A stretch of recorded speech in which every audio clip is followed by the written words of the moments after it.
إن الحمد لله نحمده ونستعينه ونستغفره ونعوذ بالله من شرور أنفسنا وسيئات أعمالنا من يهده الله فلا مضل له ومن يضلل فلا هادي له أشهد أن لا إله إلا الله وحده لا شريك له وأشهد أن محمدا عبده ورسوله صلوات الله وسلامه عليه ثم أما بعد Alhamdulillah segala puji bagi Allah Subhanahu wa taala alladzi bi ni'matihi tatimmu shalihat dan segala puji bagi Allah Subhanahu wa taala yang dengan karunia-Nya semua kebaikan menjadi sempurna walhamdulillah.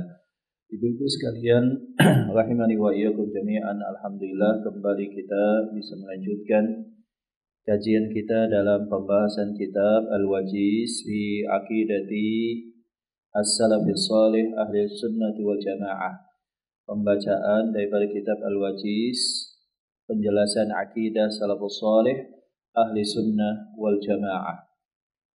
Dan kita telah membahas tentang beberapa pembahasan pendahuluan daripada kitab beliau ini. Di antaranya adalah pembahasan tentang makna akidah, kemudian demikian juga tentang makna dan definisi daripada as-salafus salih. Dan pada kajian sebelumnya kita juga telah mengetahui dan membahas tentang pengertian Ahlus Sunnah wal Jamaah. Demikian juga beberapa karakteristik daripada Ahlus Sunnah wal Jamaah. Dan pada kesempatan kali ini insyaallah kita akan lanjutkan kajian kita pada pembahasan tentang khasaisu aqidati Ahli Sunnati wal Jamaah.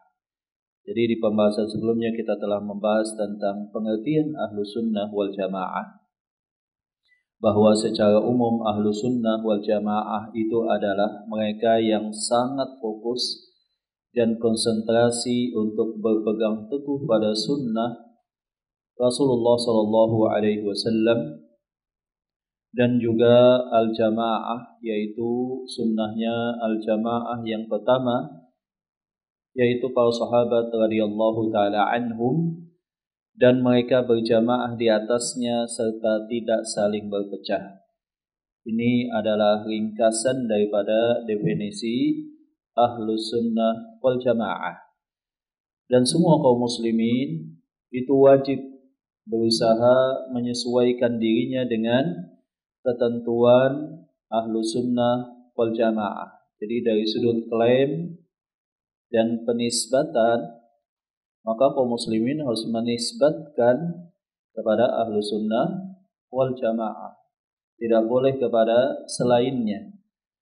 Adapun tentang kesesuaian, maka itu hanya bisa dibuktikan lewat praktek pemahaman dan pengamalan agama mereka di hadapan Allah Subhanahu wa taala. Nah, kita akan membahas tentang khasaisu aqidati ahli sunnati wal jamaah, beberapa karakteristik atau keistimewaan daripada akidah ahlu sunnah wal jamaah. Sebagaimana kita ketahui ibu-ibu, bahwa Islam sebagai din, bangunan ajarannya itu ada hal-hal yang berhubungan dengan akidah. Hal-hal yang berhubungan dengan akidah. Akidah kemarin telah kita bahas bahwa akidah itu asal artinya adalah ikatan. Tetapi bukan dalam makna zahir, makna fisik. Ikatan yang dimaksud di sana adalah ikatan dalam hati. Keyakinan yang kokoh yang ada di dalam hati. Itulah makna secara umum akidah. Nah, akidah ahlu sunnah wal jamaah, jadi Islam, bagian atau bangunan yang paling penting dari ajaran Islam itu adalah masalah akidah. Masalah hal-hal yang berhubungan dengan akidah, yang berhubungan misalkan dengan rukun iman terutama, dan hal-hal lainnya yang akan nanti kita bahas. Kemudian bangunan yang kedua adalah hal-hal yang berhubungan dengan ibadah. Hal-hal yang berhubungan dengan ibadah. Baik itu ibadah yang sifatnya fardu atau ibadah yang sifatnya wajib, sebagian para ulama membedakan ada ibadah fardu, ada ibadah wajib, dan ada ibadah sunnah. Yang fardu jikalau disebutkan di dalam Al-Quran demikian, adapun yang wajib ya selain daripada demikian. Dan kebanyakan para ulama menyamakan antara fardu dengan wajib. Di luar itu ada ibadah yang disebut dengan ibadah sunnah, baik hubungannya dengan Allah Subhanahu wa taala maupun hubungannya dengan sesama manusia. Nah, di luar akidah, kemudian yang kedua adalah ibadah, yang berikutnya adalah muamalah. Muamalah dengan manusia, dengan lingkungan. Ini disebut dengan muamalah. Dan juga di dalamnya ada yang disebut dengan akhlak. Inilah bangunan daripada bangunan al-Islam. Nah, di antara bagian-bagian tadi ada akidah, ada ibadah, ada akhlak dan muamalah. Maka yang paling penting tentu saja adalah, mana yang paling penting Ibu? Akidah, kepercayaan, keyakinan yang ada di dalam hati. Kita tentu saja telah mengetahui bahwa dalam tubuh manusia hal yang paling berpengaruh itu adalah hati. Jadi tubuh manusia itu terdiri daripada roh, kemudian darah, tulang dan daging, dan yang lainnya. Nah, yang paling penting itu tentu saja adalah roh. Itu tentu saja adalah al-qalb, hati manusia.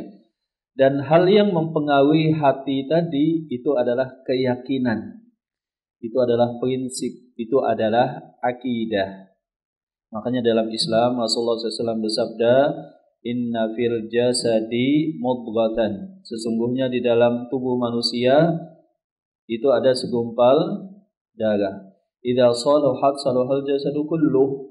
Kalau darah ini baik, segumpal darah ini baik, maksudnya adalah hati, maka baiklah seluruh praktek dan apa yang dilakukan oleh anggota badan. Wa idza fasadat fasadal jasadu kulluh. Tapi kalau hati ini sudah jelek, rusak, sakit atau mati, maka rusaklah semua apa yang dilakukan oleh anggota badan. Al-mar'u ala qalbi. Seseorang ditentukan oleh apa yang ada di dalam hatinya. Maka di dalam Islam sangat dipentingkan pembahasan tentang hati ini. Bagaimana hati tersebut bersih, bagaimana hati tersebut sehat, bagaimana hati tersebut senantiasa mengingat dan beribadah kepada Allah Subhanahu wa taala. Demikian juga kalau kita lihat ibu-ibu, pada semua agama dan kepercayaan di dunia itu mementingkan tentang prinsip dan keyakinan yang ada dalam hati. Demikian juga sudut pandang dan yang semacamnya. Maka Islam menitik tekankan bahwa perubahan itu ada pada hati manusia. Dan yang paling penting dalam hati tadi adalah akidah. Nah, beliau menyatakan limadza aqidatu as-salafis shalih aula bil ittiba'. Yang namanya prinsip, yang namanya keyakinan atau akidah itu kan tentu saja macam-macam. Yang kita bahas adalah akidah ahli sunnah wal jamaah, khusus secara spesifik akidah salafus salih, akidah salaf as-salih. Sebab di dunia ini tentu saja banyak jenis akidah, ibu-ibu. Ada akidah yang ada dalam agama Islam, ada akidah dalam agama-agama yang lain, bahkan ada akidah pada berbagai macam faham dan isme di dunia. Contohnya komunisme, itu juga mereka punya akidah, maksudnya keyakinan, prinsip-prinsip yang mereka pegang teguh dalam hati mereka. Demikian juga semua paham-paham di dunia yang menyimpang, demikian juga agama di luar Islam. Nah, Islam punya akidah Islamiyah yang dinisbatkan kepada al-Islam. dan juga yang diyakini oleh kaum muslimin. Tetapi kaum muslimin seiring dengan berjalannya waktu terjadinya banyak penyimpangan. Makanya akidah di tubuh kaum muslimin juga lama-kelamaan satu atau banyak ragam, ibu-ibu, banyak jenis. Kaum muslimin semuanya ini akidahnya satu. Ini kita berbicara pada fakta atau macam-macam, ibu-ibu. Jawabannya adalah macam-macam. Contohnya misalkan di zaman para sahabat ketika Rasulullah SAW telah wafat, telah muncul aliran akidah Qadariyah. Qadariyah itu meyakini bahwa segala sesuatu terjadi sendirinya dan Allah Ta'ala tidak mengetahui kecuali sesuatu itu telah terjadi. Disebut dengan aliran Qadariyah. Ini terjadi di masa sahabat ketika Rasulullah SAW telah wafat. Kemudian muncul lagi aliran antitesa, perlawanan terhadap Qadariyah yang disebut dengan Murji'ah, bahwa segala sesuatu telah ditentukan oleh Allah. Manusia terpaksa dan bagaikan robot, tidak punya pilihan dan kehendak serta kemampuan sama sekali. Ini disebut dengan golongan Murji'ah, ibu-ibu. Sudah berapa penyimpangan? 2. Awalnya 1. Awalnya kan 1 zaman para sahabat.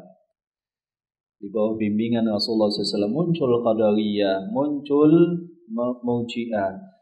Berikutnya muncul lagi Khawarij. Muncul lagi Al-Khawarij yang meyakini bahwa pelaku dosa besar itu hukumnya adalah kafir. Dan bahwa barang siapa yang tidak berhukum dengan hukum Allah tanpa pengecualian apapun, otomatis telah keluar daripada Islam dan wajib dikafirkan serta diperangi. Ini namanya golongan apa tadi? Khawarij. Makanya mereka itu fokusnya senantiasa waman lam yahkum bima anzalallah faulaika humul kafirun, dalam surah Al-Maidah.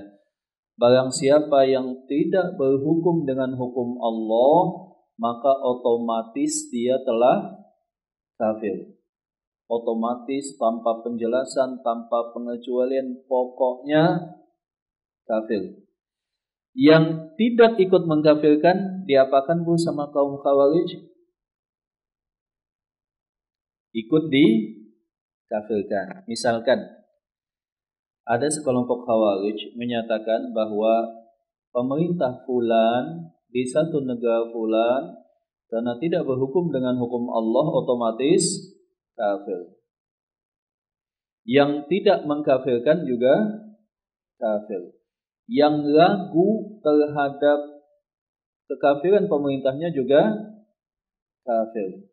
Nah, seperti itu. Jadi rentetan yang mereka katakan sebagai konsekuensi logis. Akhirnya semua kaum muslimin dikafirkan kecuali dia dan golongannya, bahkan di antara golongannya juga saling mengkafirkan. Ini disebut dengan golongan Khawarij. Dalam Islam kan ada perincian, ibu-ibu. Satu pemerintah jikalau tidak berhukum dengan hukum Allah, karena dia tetap meyakini wajib hukum Allah diterapkan, hanya saja dia tidak mau melakukannya karena satu ketakutan atau hal yang lainnya, jatuh pada kekafiran yang kecil. Kufrun duna kufrin. Demikian juga hanya dikafirkan kalau dia meyakini di samping dia tidak berhukum dengan hukum Allah, maka itu baru yang dikafirkan. Atau dia menganggap sama atau bahkan hukum manusia lebih di atasnya. Dan itu adalah ranah para ulama. Nah, kemudian setelah Khawarij muncul lagi antitesa terhadap Khawarij. Kebalikannya disebut dengan golongan Murji'ah. Disebut dengan golongan apa tadi? Murji'ah. Mereka menyatakan iman adalah satu kesatuan. Dan kita tidak berhak untuk memvonis. Dan maksiat tidak memudaratkan serta mencederai atau merusak iman. Iman itu satu dan tidak dirusak oleh maksiat. Kalau sudah beriman, ya beriman. Imannya kita kaum muslimin sama seperti imannya Abu Bakar dan Umar bin Khattab. Kata mereka, seorang melakukan maksiat apapun kalau sudah beriman, maka imannya ya tidak berkurang sama sekali. Ini disebut dengan golongan apa? Murji'ah. Sudah berapa macam-macam sudah Bu ya. Itu masih zaman tabi'in kurang lebih. Nah, sebelum itu bersamaan dengan munculnya Khawarij, muncul juga golongan Syiah. Muncul juga satu golongan yang mereka menyatakan kami adalah Syiah Ali, kami adalah pendukung Ali dan Ahlul Bait. Mereka meyakini bahwa sesudah wafatnya Rasulullah SAW, maka yang berhak melanjutkan estafeta kepemimpinan dunia dan akhirat risalah itu adalah Ali dan dari 11 berikutnya yang disebut dengan 12 imam. Dan mereka menyatakan 12 imam dari Ahlul Bait ini maksum, terlepas daripada dosa. Derajatnya mendekati sama atau bahkan melebihi derajat para nabi dan rasul. Ini disebut dengan golongan Syiah. Mereka gulu kultus individu pada Ahlul Bait. Ahlul Bait itu kalau bahasa kita adalah keluarganya Rasulullah Sallallahu Alaihi Wasallam. Mereka katakan bahwa para sahabat telah menzolimi Ahlul Bait, telah menzolimi Ali, dirampas haknya untuk jadi khalifah. Klaim Syiah demikian, bahwa para sahabat menzolimi Fatimah, tidak memberikan warisan satu tanah di Fadak, bahkan mendorong Fatimah sampai jatuh dan keguguran. Seperti itu. Kemudian tuduhan-tuduhan yang lainnya sehingga Syiah mereka mengkafirkan para sahabat pada satu sisi, tapi sisi yang lain mereka apa? Mengagungkan siapa tadi Bu? Ahlul Bait. Nah, sebagai catatan, siapakah Ahlul Bait? Ini kita ulang supaya kita tahu tentang kesalahpahaman dan dogma yang sesat di kalangan Syiah. Syiah ini kesesatannya banyak, tapi salah satunya klaim dusta mereka bahwa mereka mencintai Ahlul Bait. Ahlul Bait itu artinya adalah penghuni rumah. Ahl itu kan penghuni, pemilik. Al-Bait itu artinya adalah baitun, apa artinya Ibu? Rumah. Yang dimaksud adalah keluarga Rasulullah Sallallahu Alaihi Wasallam. Yang pertama, apakah Rasulullah SAW mempunyai anak laki-laki? Ada nggak Bu? Nggak ada ya. Soalnya sudah wafat ketika masih kecil. Maka Allah Ta'ala berfirman, wa ma Muhammadun aba ahadim min rijalikum. Muhammad Sallallahu Alaihi Wasallam, beliau bukanlah bapak salah seorang laki-laki di antara kalian.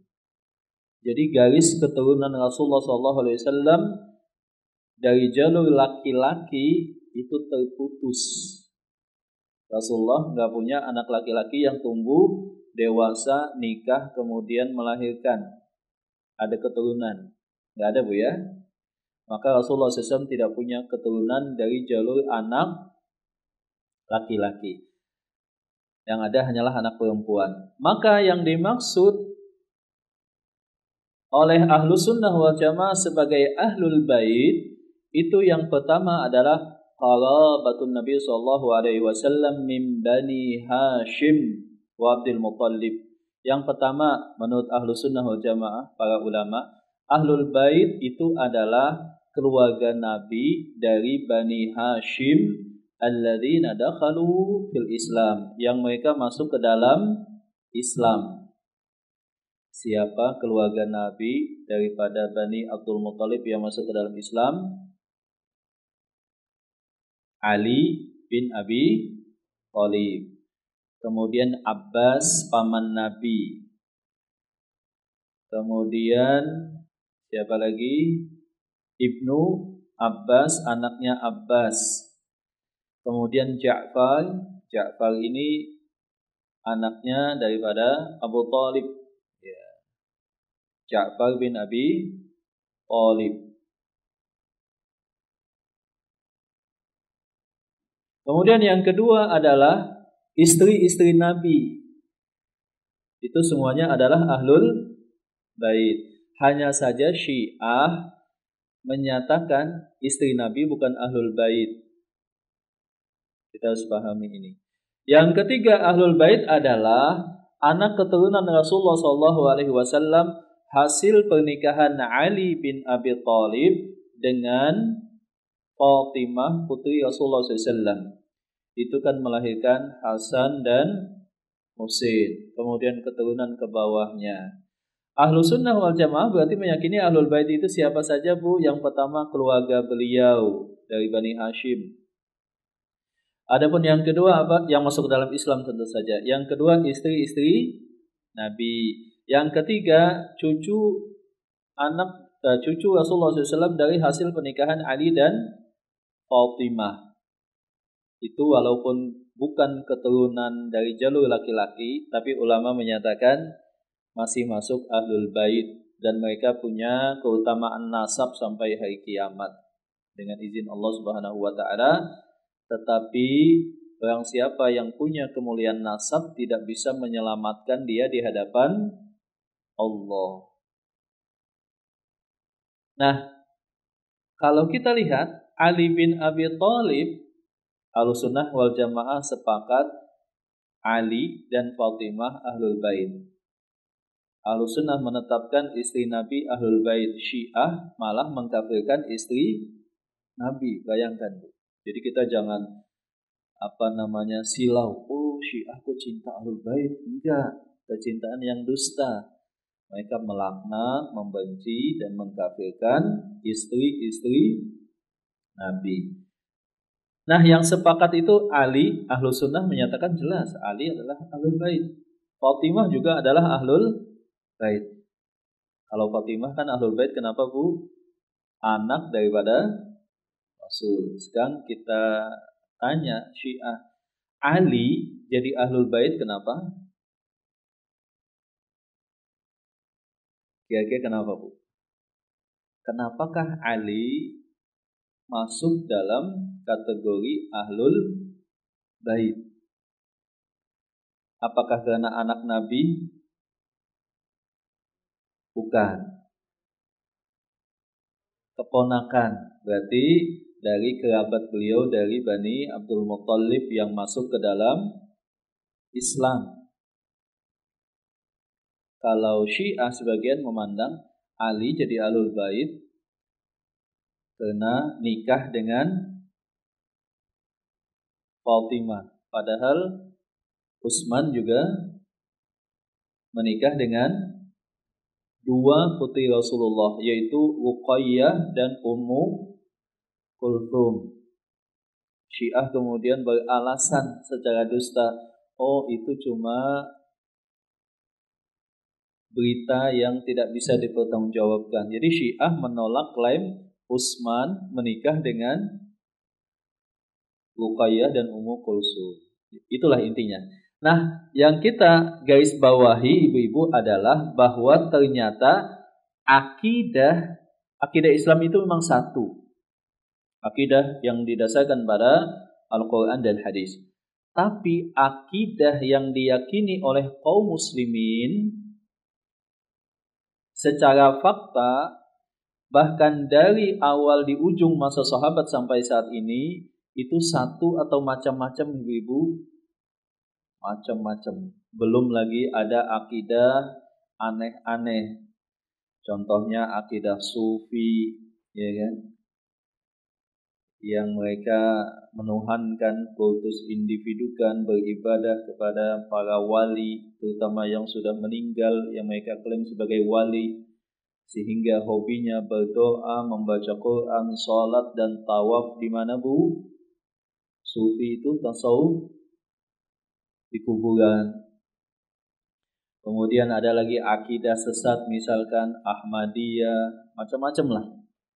Ada puluhan lebih akidah di tubuh kaum muslimin.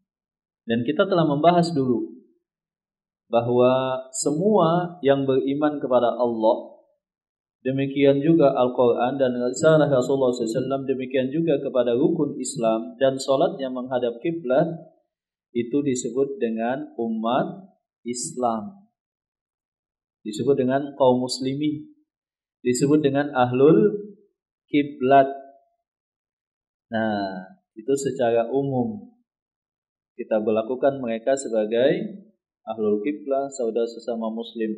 Tapi secara khusus belum tentu disebut dengan ahlus sunnah wal jamaah. Nah, sekarang kita membahas secara spesifik akidah Islam, akidah ahlus sunnah wal jamaah, akidah salafus soleh, akidah yang diajarkan oleh Rasulullah SAW dan dipegang teguh oleh para sahabat itu yang kayak gimana? Itu yang paling penting. Sehingga kita bisa membedakan yang hak satu di antara begitu banyak kebatilan.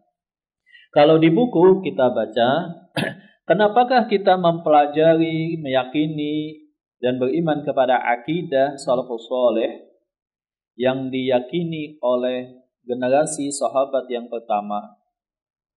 Tadi kan perpecahan itu mulai terjadi pada masa akhir zaman para sahabat. Para sahabat sebagian sudah wafat, Rasulullah SAW juga sudah wafat. Ketika masih ada sebagian sahabat yang masih hidup, muncul tadi akidah sesat pertama, yaitu Qadariyah. Nah, kita tentu saja mempelajari akidah para sahabat. Akidah yang benar, kata beliau, adalah pondasi agama Islam. Dan yang namanya pondasi itu adalah hal-hal yang di atasnya didirikan bangunan. Kita bisa bayangkan, kata beliau, jikalau ada satu bangunan tanpa pondasi atau pondasinya lemah, maka bangunan itu akan mudah untuk roboh. Karena itulah kita melihat bagaimana perhatian Rasulullah SAW untuk mengajarkan akidah ini, menanamkan akidah ini di hati-hati para sahabat di sepanjang hidup beliau. Beliau berdakwah kurang lebih selama 23 tahun.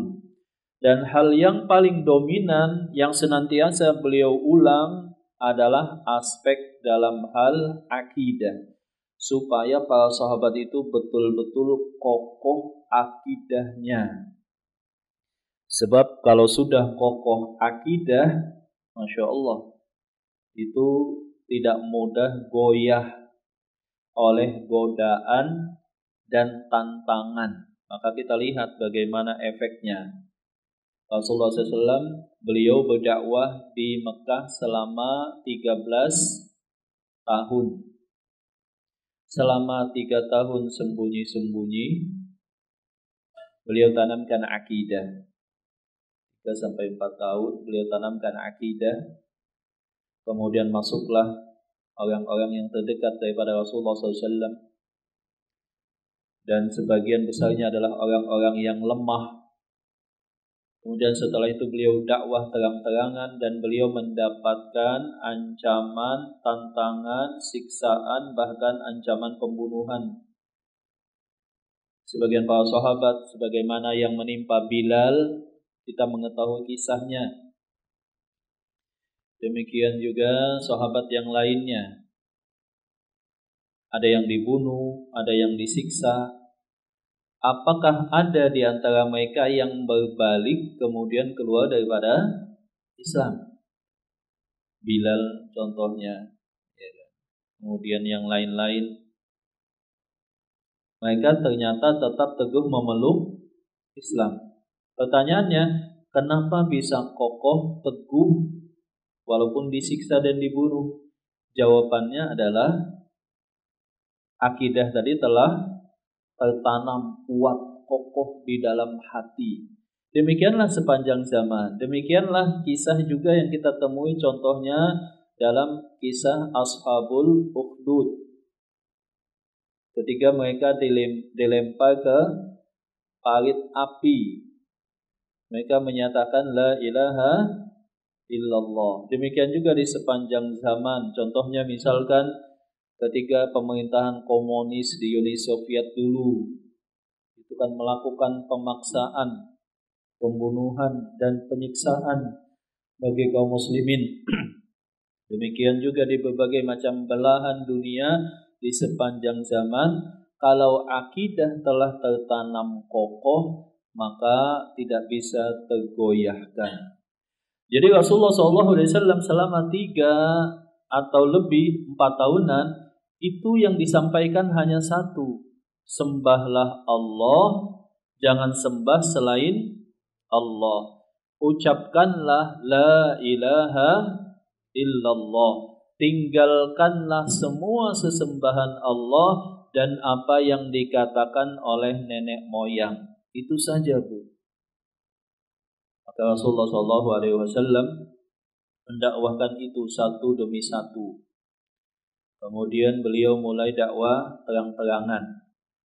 Kemudian beliau juga naik ke Bukit Safa, teriak, ya ma'syar Quraisy, wahai kaum Quraisy, qulu la ilaha illallah tuflihu, masuklah ke dalam Islam.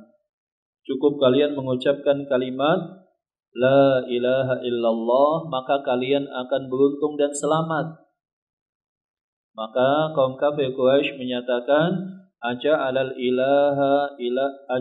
alihata ilaha wahida, inna hadza la syai'un ujab. Apakah Muhammad ingin kita meninggalkan semua sesembahan patung-patung yang banyak ini? Ini sungguh sangat aneh. Ini sungguh sangat aneh. Jadi mereka menolak dakwah Rasulullah SAW. Kemudian setelah 10 tahun Rasulullah SAW dimi'rajkan oleh Allah Subhanahu wa taala dan beliau makin terang-terangan. Kemudian setelah 13 tahun beliau berhijrah ke Madinah. Kemudian beliau habiskan usia beliau selama di Madinah selama 10 tahun. Nah, di antara sejarah hidup dan dakwah Rasulullah SAW yang paling beliau pentingkan adalah aspek akidah. Sembahlah Allah, jauhi sesembahan selain Allah. Kemudian beliau mencontohkan ini kesyirikan, yang itu kesyirikan, tinggalkan. Sangat banyak. Bahkan ketika beliau akan wafat, yang beliau sebutkan adalah la'anallahu al-yahuda wan nasara ittakhadhu qubur anbiya'ihim masajida. Allah Ta'ala melaknat Yahudi dan Nasrani. Mereka menjadikan tempat kuburan nabi-nabi mereka sebagai tempat favorit untuk ibadah. Jadi kalau kita lihat dominannya hidup Rasulullah SAW itu mendakwahkan tentang akidah. Nah, وظل القرآن في مكة يتنزل 13 عاما يتحدث عن قضية واحدة لا تتغير. Kita bisa bayangkan, kata beliau, semua ayat yang diturunkan di Mekah selama 13 tahun itu fokus kandungan isi wahyu adalah tentang akidah. Ya, tentang mentauhidkan Allah Subhanahu wa taala, tentang bahaya kesyirikan, tentang bahwa semua ibadah, semua ubudiyah hanya boleh ditujukan kepada Allah Subhanahu wa taala semata.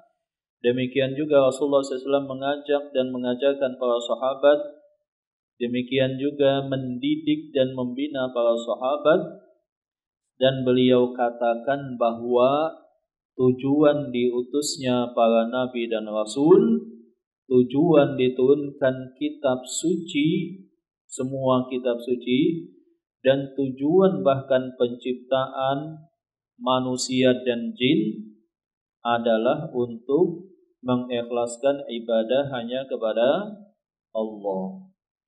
Ini intinya.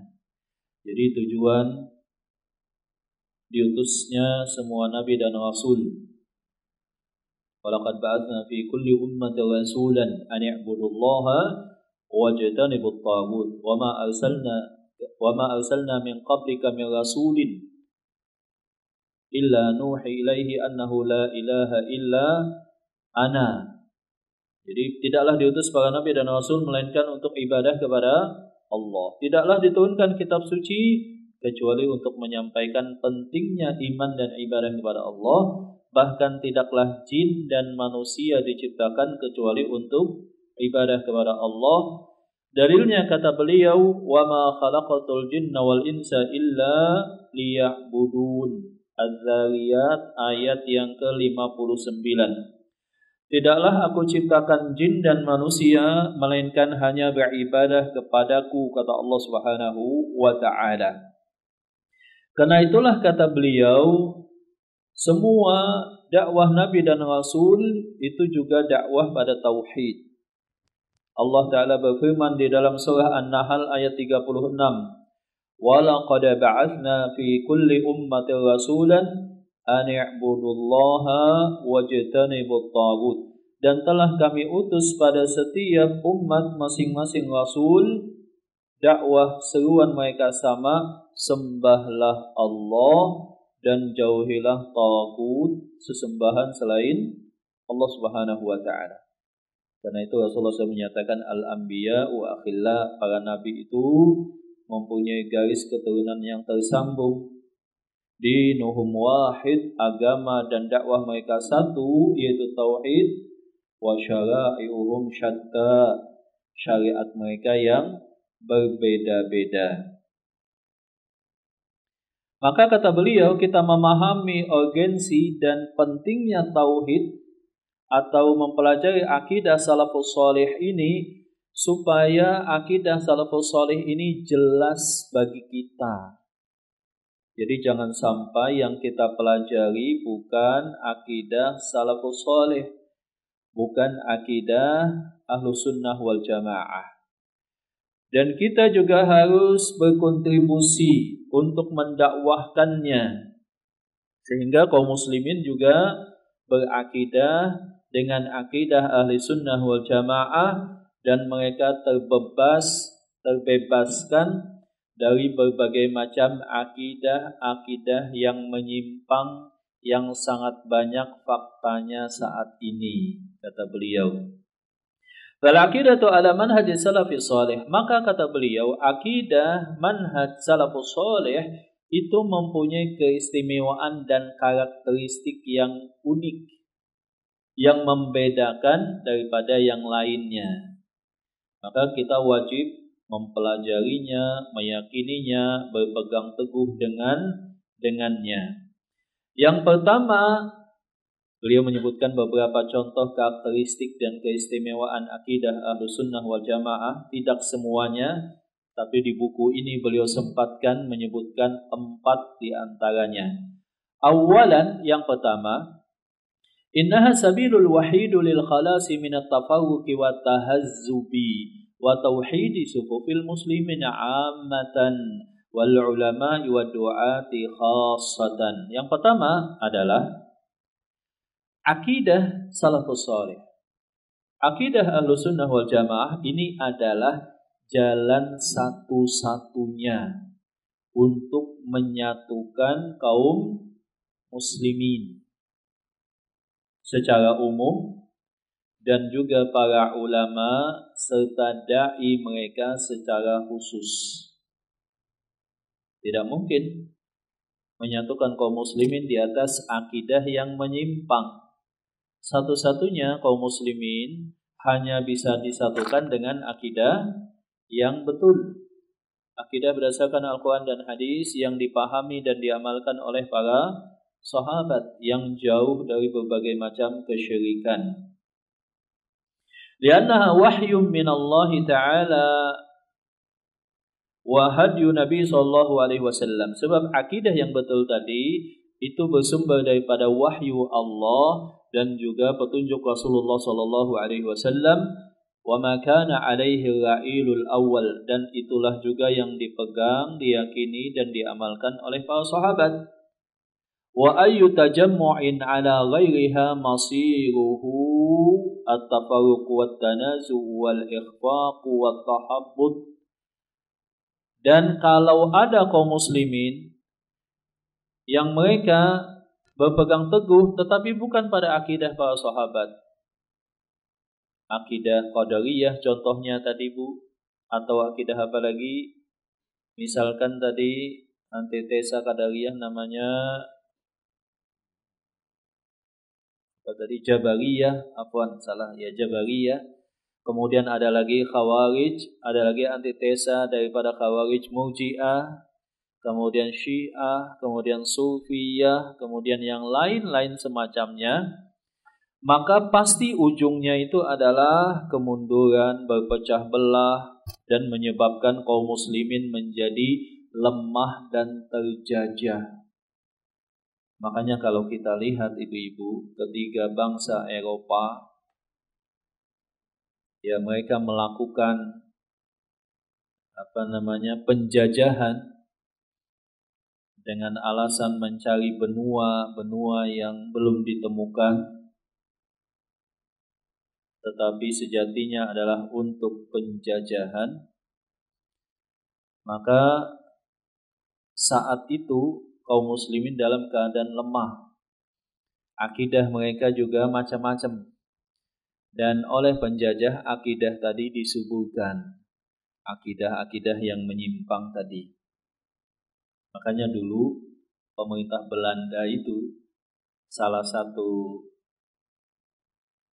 cerita dari sekelumit sejarah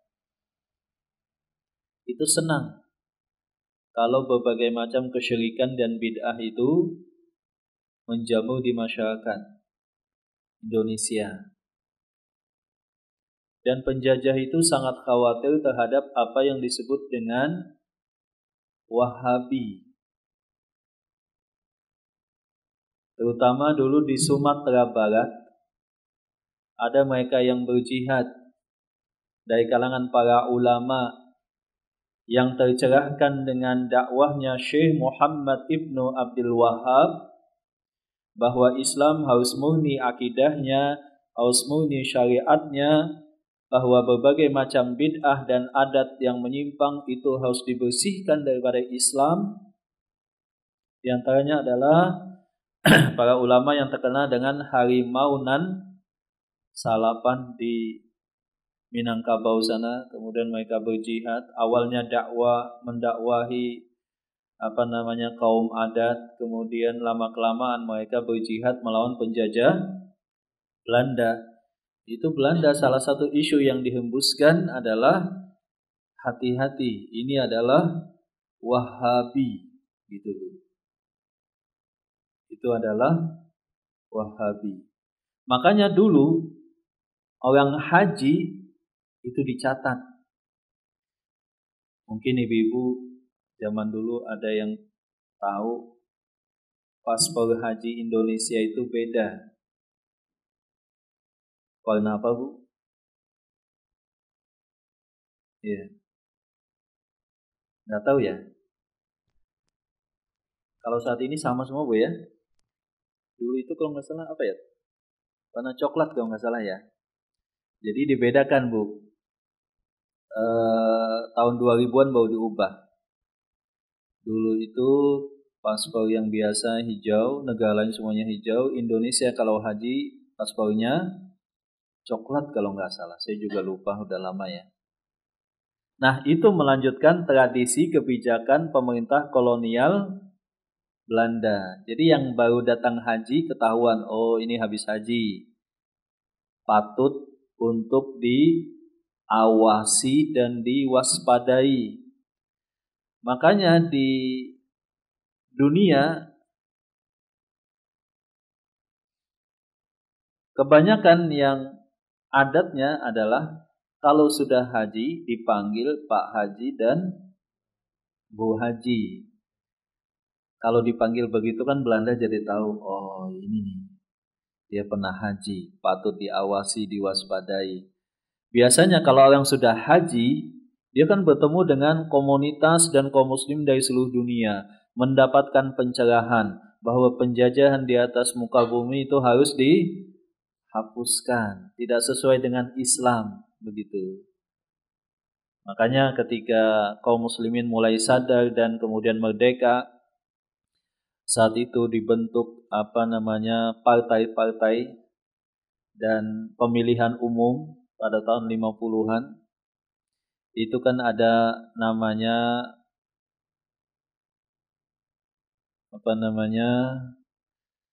Masyumi, kemudian ada apa lagi? PKI, kemudian ada lagi yang nasionalis. Intinya 3 lah. Ada yang Islamis, komunis, dan nasionalis. Kebetulan ada organisasi di Indonesia itu ikutnya dengan nasionalis gitu ya, kebanyakan. Bahkan dia menerima Nasakom. Nasakom itu ide penyatuan Soekarno, bahwa Indonesia ini harus disatukan dengan pertama nasionalisme, kemudian dan komunisme. Nah, yang Islamis tadi diwakilkan oleh siapa tadi? Masyumi. Dulu yang terkenal adalah Muhammad Nasir dan Buya siapa namanya, Bu? Buya Hamka, Bu ya. Nah, itu oleh lawan-lawan politiknya, oleh yang dari komunis PKI, hati-hati, itu Wahabi. Jadi yang senang menggunakan Wahabi di awal kemerdekaan, isu untuk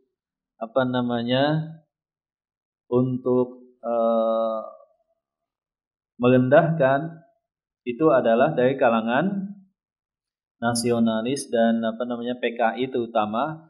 Mereka menuduh Masyumi tadi sebagai apa, Bu? Wahabi, terutama PKI. Nah, kita lanjut. Jadi kalau akidahnya centang perenang macam-macam yang sesat juga ngumpul, maka jelas Islam bukannya tambah maju, bahkan tambah berpecah belah dan mundur serta lemah. Tsaniyan, ya dalilnya kata beliau adalah surah An-Nisa di mana Allah Taala berfirman pada ayat yang ke-115, "Wa may yushaqiqir rasula min ba'di ma tabayyana lahul huda wa yattabi' ghayra sabilil mu'minina nuwallihi ma tawalla wa nuslihi jahannam wa sa'at masira." Dan barang siapa yang menentang Rasul sesudah jelas bagi dia petunjuk dan dia mengikuti selain jalannya kaum muslimin, para sahabat, maka kami akan sesatkan dan palingkan mereka dan tempat kembali mereka adalah neraka Jahannam. Jadi bahaya ya umat Islam ini ketika dicecoki, didakwahkan akidah-akidah yang batil dan sesat. Dan yang kedua kata beliau, innaha tuwahhidu wa tuqawwi sufufal muslimin wa tajma'u kalimatahum 'alal haqqi wa fil haqqi li'annaha istijabatun liqaulillahi tabaraka wa ta'ala wa tasimu bihablillahi jami'an wa la tafarraqu pada surah Ali Imran ayat 103. Keistimewaan yang kedua kata beliau bahwa akidah yang betul ini akan menjadikan kaum muslimin menjadi kuat dan menyatukan kalimat mereka di atas al-haq. Sebab itu adalah memenuhi seruan Allah Subhanahu wa taala, di mana Allah taala berseru dan memanggil wa'tasimu bihablillahi jami'an. Bersatulah kalian dan berpeganglah kalian dengan tali Allah. Maksudnya Al-Quran dan Sunnah, maksudnya adalah akidah salafus salih, akidah para sahabat radhiyallahu taala anhum. Maka penyakit kaum muslimin saat ini yang paling krusial dan paling akut, kata beliau, kaum muslimin berbeda-beda manhajnya. Mereka tidak mengikuti manhaj para sahabat. Berbeda-beda juga sumber apa yang mereka ambil. Harusnya yang diambil itu kan Al-Quran dan hadis, serta memahami dan mengamalkan keduanya sesuai juklak dan juknis daripada para sahabat, bukan daripada yang lain. Juklak itu kalau kita sebutkan semacam petunjuk tata laksana, pelaksanaan. Juknis itu apa, Bu? Petunjuk untuk teknis. Al-Quran masih mungkin beda penafsiran nggak, Bu? Masih. Kan begitu ya. Hadis mungkin saja masih beda menafsirkan. Al-Quran dijelaskan dengan ayat Al-Quran dan hadis. Tapi masih ada celah. Sebab Al-Quran itu ada ayat yang muhkam, yang jelas, tanpa bias. Ada juga yang mutasyabihat, yang masih memunculkan interpretasi makna yang lainnya. Demikian juga hadis. Makanya kadang-kadang beda interpretasi dan penafsiran. Tapi kalau kita katakan mengamalkan Al-Quran dan hadis yang sahih sesuai apa, Bu? Pemahaman dan pengamalan para sahabat, maka sudah tertutup berbagai macam banyak interpretasi dan penafsiran yang berbeda. Saya ambil contoh yang mudah, ibu-ibu. Mereka yang menyimpang, apakah mereka ada dalil? Ketika ditanya, ada dalil nggak, Bu? Pasti ada dalil. Tapi dalilnya tadi sebagai syubuhat. Dalilnya dijadikan syubuhat. Kalau kita tanya pada mereka yang melakukan bid'ah, Pak, Bu, kenapa melakukan ini? Kan nggak ada dalilnya. Kadang mereka menjawab, oh ada dalilnya. Kalau orang awam, atau dia menyatakan saya nggak tahu ada dalilnya, atau nggak ada dalilnya, tapi kan ini baik. Tapi kalau kita tanyakan ke ustadznya, Ustadz mohon maaf, Ustadz kan tahlilan, apakah ada dalilnya? Pasti ustadznya menjawab ada dalilnya. Ada dalilnya atau enggak, Bu? Ada. Setelah dicari-cari pasti ketemu dalilnya. Contoh, misalkan ada beberapa orang kaum muslimin masuk ke masjid. Kemudian pimpinannya menyatakan, salah satunya menyatakan kepada teman-temannya, kita masuk masjid, itu kan sunnahnya sholat tahiyatul masjid. Ini contoh saja. Contoh ini kadang saya ulang supaya jelas. Daripada tahiyatul masjid masing-masing, dan Rasulullah SAW bersabda, sholat berjamaah pahalanya lebih banyak berapa, ibu-ibu? 25 atau 27 kali lipat daripada salat tahiyatulnya masing-masing. Lebih baik kita tahiyatul masjidnya berjamaah. Nah, tahiyatul masjid berjamaah apa hukumnya? Tentu saja beda-beda kan tadi. Kalau kita lihat jelas itu adalah bid'ah. Tapi bagi mereka yang melakukan, ada dalilnya enggak? Ada, kata mereka. Rasulullah SAW bersabda, salatul jama'ati tafdulu min salatil fadhi bi sab'atin wa 20 darajatan. Salat berjamaah lebih utama daripada salat sendirian 27 kali. Di sana Rasulullah hanya menyatakan salat berjamaah umum, tidak ada tambahan salat fardu yang 5 waktu. Berarti mereka punya dalil enggak, Bu? Punya. Hanya saja dalilnya enggak nyambung atau enggak tepat. Kenapa enggak tepat? Sebab Rasulullah SAW yang memerintahkan mengucapkan. Demikian juga para sahabat yang mendengar. Mereka yang masuk ke masjid ribuan kali. Tidak pernah satupun yang sholat tahiyatul masjid berjamaah. Berarti supaya bersatu pemahaman terhadap poin ini apa? Ikat hadis tadi dengan pemahaman dan pengamalan siapa? Para sahabat. Kalau hadis kan bisa kadang-kadang dicari, dibelokkan begitu, Bu. Ini contoh mudah. Ini contoh yang sangat mudah dari puluhan contoh-contoh yang lain. Maka kita tidak boleh silau ketika seseorang melakukan bid'ah, kemudian dia katakan, saya juga punya dalil. Saya juga punya dalil. Oh, ternyata dia punya dalil. Kalau begitu saling menghormati misalkan terhadap hal yang salah, maka ini jelas adalah kekeliruan. Nah, kembali ibu-ibu, maka berbeda-bedanya pemahaman, manhaj, apalagi akidah itu efeknya sangat mengerikan. Kaum muslimin menjadi berpecah belah.